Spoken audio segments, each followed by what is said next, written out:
जगदाळेचं मला कौतुक वाटतं.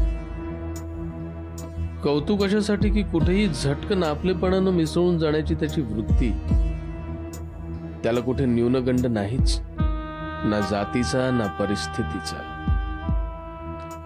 आता आपण इथं एवढी वर्ष राहतो, प्रधानबाईंची नुसती ओळख होण्यात 1 वर्ष गेलं. ओळख होऊन एवढी वर्ष झाली, पण बोलताना मात्र आपण त्यांच्या उंबऱ्याजवळ थबकतो, सतत जपून. आपण आपली मर्यादा तर ओलांडत नाही ना, अशी सारखी धाकधूक. कसली मर्यादा कुणास ठाऊक. आपण आपल्या जातीची बंधनं सोडली, संबंध जोडले, एवढे वर आलो, पण आपल्या रक्तातला सनातन न्यूनगंड काही केलेला नाही. पण मग जगदाळे कसा सहजपणे वावरू शकतो? त्याला नाही पछाडत न्यूनगंड. 4 भेटीत तो जणू प्रधानबाईंच्या माहेरचाच झाला. हसतो काय, खिदळतो काय, स्वयंपाकघरात जातो काय, त्या पोराला देण्या घेण्याच्या निमित्तानं तिच्या अंगसटीला जातो काय, अगदी सहज. पण बहुधा त्यालाही असावा कदाचित न्यूनगंड. त्याशिवाय त्यानं असा बामणांच्या पोरीचा सतत ध्यास घेतला नसता. किंबहुना त्याचा न्यूनगंड आपल्यापेक्षा जबरदस्त असायला, म्हणूनच तो असा बामणांच्या पोरींचा धोशा लावतो. न्यूनगंडाचंच लक्षण आहे हे. आणि मिसेस प्रधानांशी त्याने एवढ्या स्वच्छंदपणे का वागावं? किती झालं तरी ती एक लग्न झालेली सभ्य बाई. ती काही त्याच्या वाटेवर पडलेल्या पोरींसारखी नाही. कशाला येतो तो इथे? कशाला लाडे लाडे बोलतो बाईंशी? आणि त्या शेंबड्या पोराचे लाड तरी कशाला करतो एवढं? जगदाळे साला रास्कल आहे. एकदा समज दिली पाहिजे नालायक.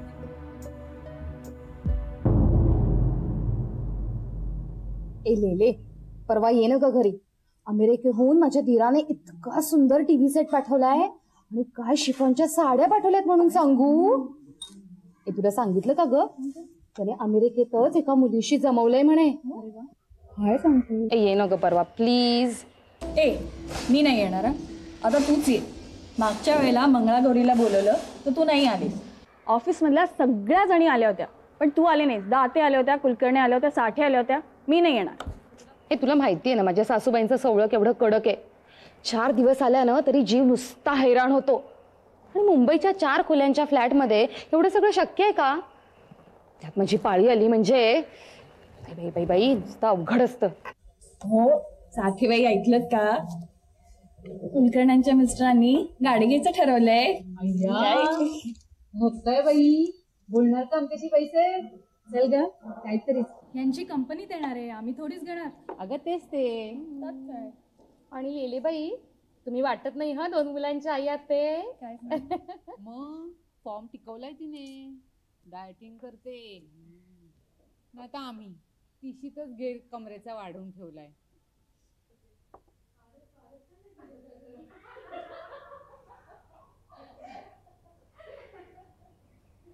तुम्ही गप्पा मारायला जात नाही का कधी त्यांच्यात? नाही, असं काही नाही. पण त्यांच्याबरोबर गेले गप्पा मारायला तरी मी बोलणार तरी काय? म्हणजे उदाहरणार्थ काय कुलकर्णी, माझे वडील की नाही सचिवालयात नोकरीला आहेत, पण तरी हातभट्टीची पितात आणि मटका खेळतात. आणि त्यांनी कोळीवाड्यातली एक बाई सुद्धा ठेवलेली आहे. म्हणजे पगाराचा अर्धा पैसा ते तिकडे घालवतात. किंवा बरं का लेले, परवा की नाही गंमतच झाली. रात्री 11:30ला माझे वडील दारू पिऊन आले, आतल्या खोलीत गेले आणि माझ्या आईला आई माईवरून शिव्या घातल्या आणि तिला मार मार मारलं. आणि मग आले तसे निघून गेले त्या कोळीवाड्यातल्या बाईकडे. किंवा असं बोलू का, काय परवाची बातमी वाचलीत की नाही? इस्लामपूरच्या तमाशा थिएटरात म्हणे गोंधळ झाला. म्हणजे तिकडच्या त्या कौसल्याबाई आहेत ना, म्हणजे त्या माझ्या मावशीच. आता मावशी कशा, तर त्यांची आई आणि माझी आई या एकाच आईच्या, म्हणजे बाप 2. कळलं का?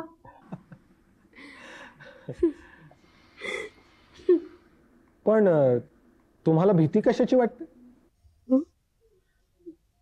भीती नाही वाटत. उगीच भावचळते. कांबळे एवढ्या उच्च वर्तुळात वावरतात, त्यांच्या आजूबाजूला इतक्या उच्चवर्णीय सुंदर सुंदर स्त्रिया असतात, आणि मीही अशी. अशी म्हणजे कशी? अशी म्हणजे अशी बावळट. म्हणजे माझ्याकडे पहिल्यांदा बघितल्यावर कुणाला लगेच ओळखता येईल की मी कुठून आली आहे, कोण आहे. कांबळेंचं तसं नाहीये. नाही नाही, हे बरोबर नाही. तुम्ही स्वतःवर अन्याय करून घेऊ नका. मी तुमची स्तुती करत नाहीये, पण तुमच्या चेहऱ्यावर बुद्धीची काही झाक आहे की नाही? आणि गोरेपणा म्हणजे सौंदर्य नव्हे. ते ठीक आहे देशपांडे, पण आमच्यातले तरुण सगळे सारखे नसतात, थोडेसे मॅड असतात. म्हणजे त्यांना कसं, त्यांचा जास्त कल उच्चवर्णीय मुलींकडे असतो. आपल्या जातीतल्या मुलीची ते सावली सुद्धा पडू देत नाहीत. तुमची संभ्रमावस्था आणि अनिश्चितता संपवण्याचा एकच उपाय आहे. काय? तुम्ही कांबळेंसमोर तुमचं मन स्पष्ट खुलं करा.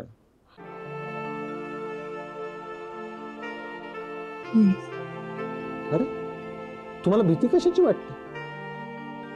आणि त्यांना राग आला तर? ते नाही म्हणाले तर?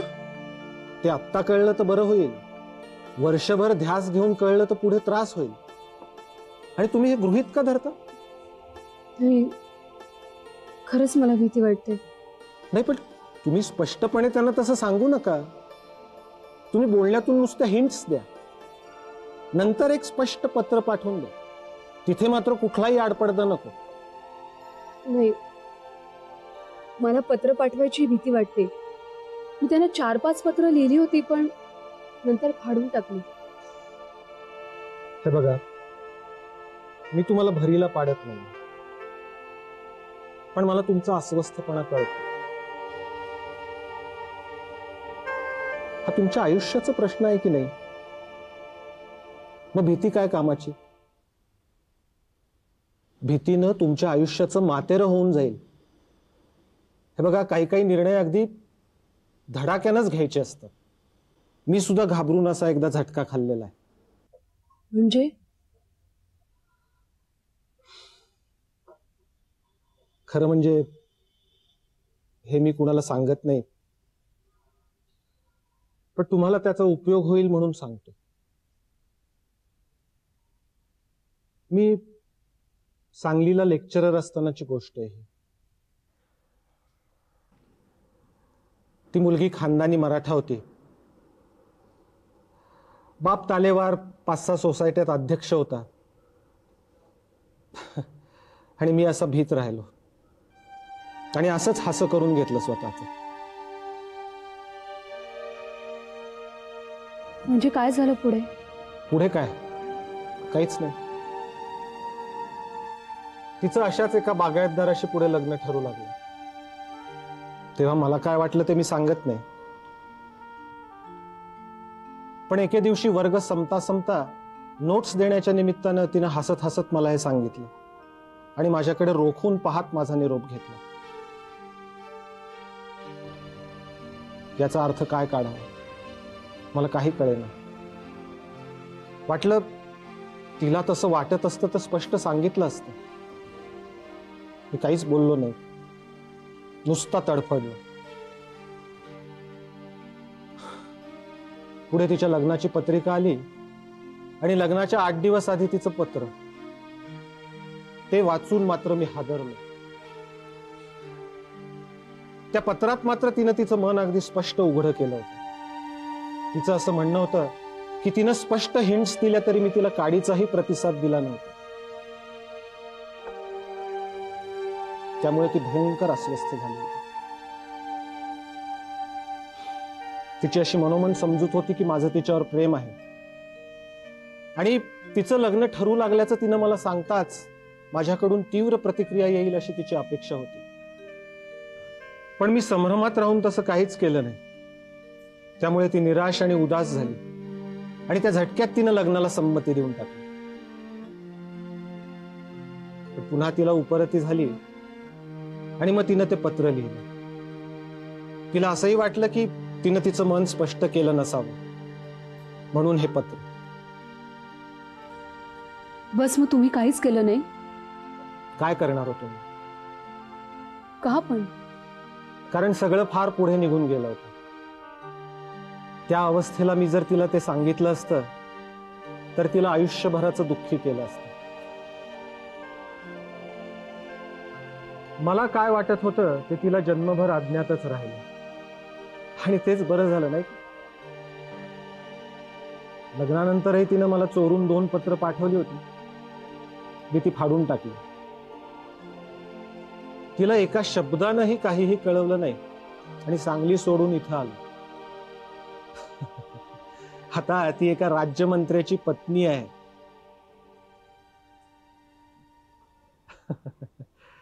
पुरे, मी तुला फार बोर केलं, पण माझ्या सांगण्याचा एकच हेतू होता. तुला जे वाटतंय ते स्पष्टपणे कांबळेनं सगळं सांगून टाक. पुन्हा जन्मभर झुरायला नको.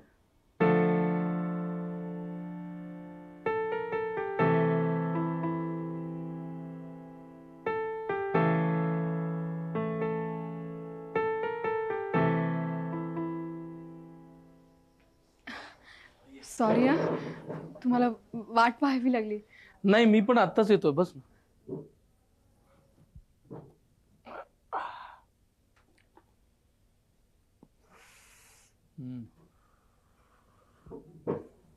काय चहा कॉफी काय घेणार? काही नको. काहीतरी घे, कॉफी घे. मग चहा चालेल. 2 चहा आहे.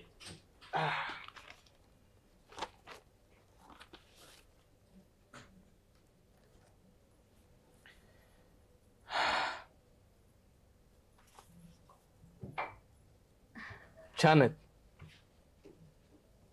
खरंच छान आहेत. अगं खरंच छान आहेत.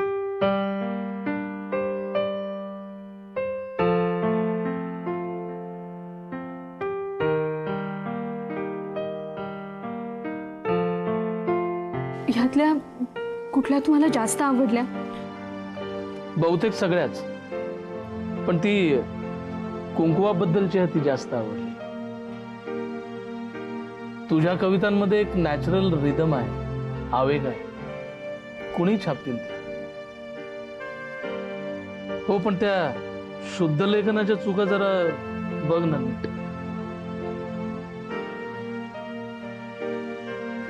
मी सूचना लिहिल्यात आणि खुणाही केल्या.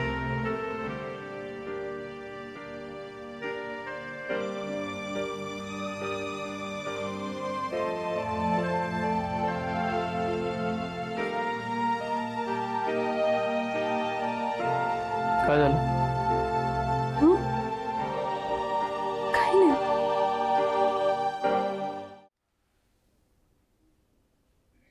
तुला बरं वाटत नाही का इंदू? मी जरा जास्त कठोर टीका केली का? नाही,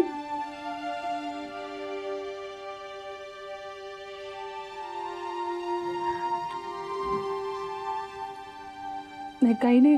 काहीतरी डोळ्यात गेलं असावं.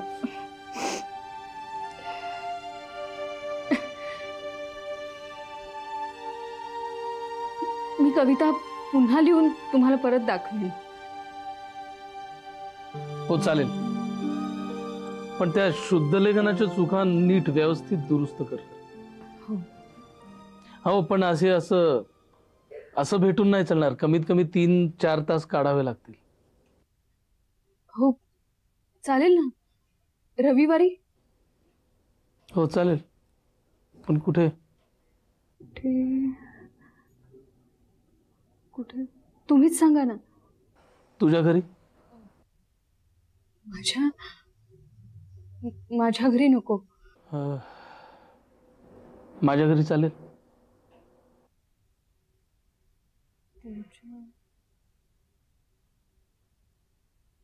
हो चालेल ना, येईन मी.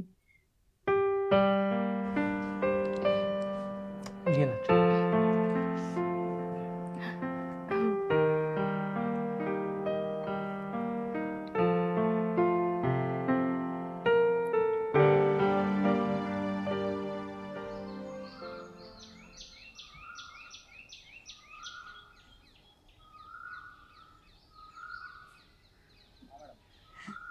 शारदा बघितलंस किती वेडा पिवळा रंग या बघणाऱ्याला वेडा करतो अगदी.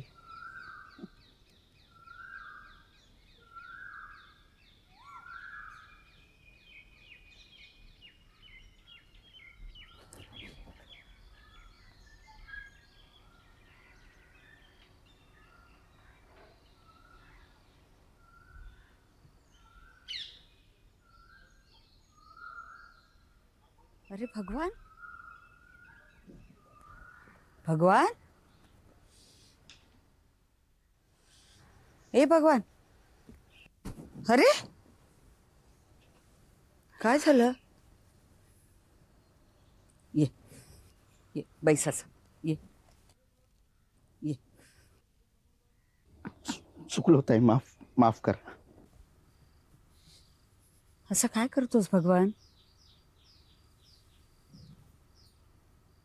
शारदा, त्या कामेरकरांकडे फोन करतेस? त्यांना सांग मला उशीर होईल म्हणून. त्यांना म्हणा तुम्ही वाचन सुरू करा. भगवान, काय रमलेस तू? चल आपण मस्तपैकी चहा घेऊया. मी स्वतः करून आणते तुझ्यासाठी.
भगवान, अरे येतोस ना चहा घ्यायला? हे बघ, मी तुझ्यासाठी पुस्तक आणलं, वाच. इंग्रजीत आहे पण सोपं आहे. वाच, नक्की आवडेल तुला. तुमच्या संघटनेला ह्या पुस्तकाचा उपयोग होईल. वाचून बघ. नाही कळलं तर मला विचार, आणखी कोणाला विचार, पण वाच. आणि हो, परवा ते छबिलदासला नाटक लागलं, पाहिलंस तू? मूळ बंगाली आहे पण बघ. चल चहा घेऊया. चल चल. भगवान, तुला नागेश भेटला होता एवढ्या? मागच्याच आठवड्यात भेटला होता.